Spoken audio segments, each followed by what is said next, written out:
So tawbah is the first step if you want to change your life. প্রিয় ভাইরা, আজকে আমরা তওবাকে কিছুটা ইন ডিটেইলস হাইলাইট করব। তবে প্রত্যেকটা কথা হৃদয় থেকে অনুধাবন করে শুনতে হবে।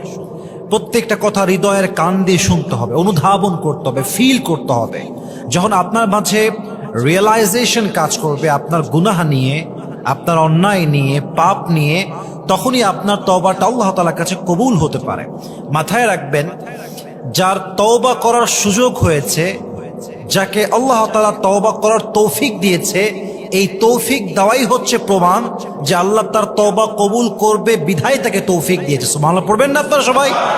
আমি ছোট্ট একটা কোটেশন পড়লাম কালকে, ওখানে ছোট্ট করে লেখা ছিল, জাস্ট ছোট্ট একটা মেসেজ শেয়ার করছি।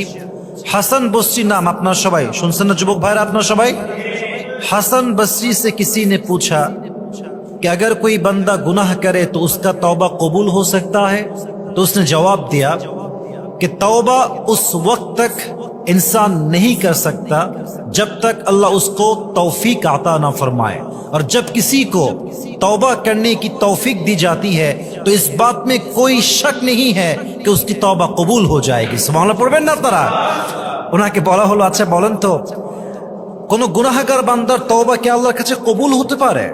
এটা কি সম্ভব কবুল হওয়া? উনি বললেন, একজন বান্দা ততক্ষণ পর্যন্ত তওবা করতে পারে না যতক্ষণ পর্যন্ত তার তওবার তৌফিক আল্লাহ তাকে না দেয়। আর যখনই তওবার তৌফিক হয়ে যায়, আল্লাহ আপনাকে সুযোগ দিয়েছে ইস্তেগফার করার, আপনাকে আল্লাহ সুযোগ দিয়েছে তওবা করার, এর মানেই হচ্ছে আল্লাহ আপনার তওবা কবুল করবে, বিধায় আপনাকে সুযোগ দিয়েছে। সুবহানাল্লাহ পড়বেন না আপনারা? আল্লাহু আকবার, কি সুন্দর কথা, কি সুন্দর জবাব তার। এজন্য তওবাকে আমরা ইন ডিটেইলস জানবো আজকে। সকলেই বলেন ইনশাআল্লাহ। প্রিয় যুবক ভাইরা, আমার প্রিয় মা এবং বোনরা যারা আমাকে শুনবেন আগামীতে, একটা কথা মাথায় রাখবেন, আল্লাহ তাআলা মানুষকে সৃষ্টি করেছেন এমন ভাবে, মানুষের মাঝে যেমন রয়েছে আকল কিংবা বিবেকের প্রহরা, ঠিক তেমনি ভাবে এক্স্যাক্টলি মানুষের মাঝে রয়েছে নফস কিংবা শয়তানের কুমন্ত্রণা।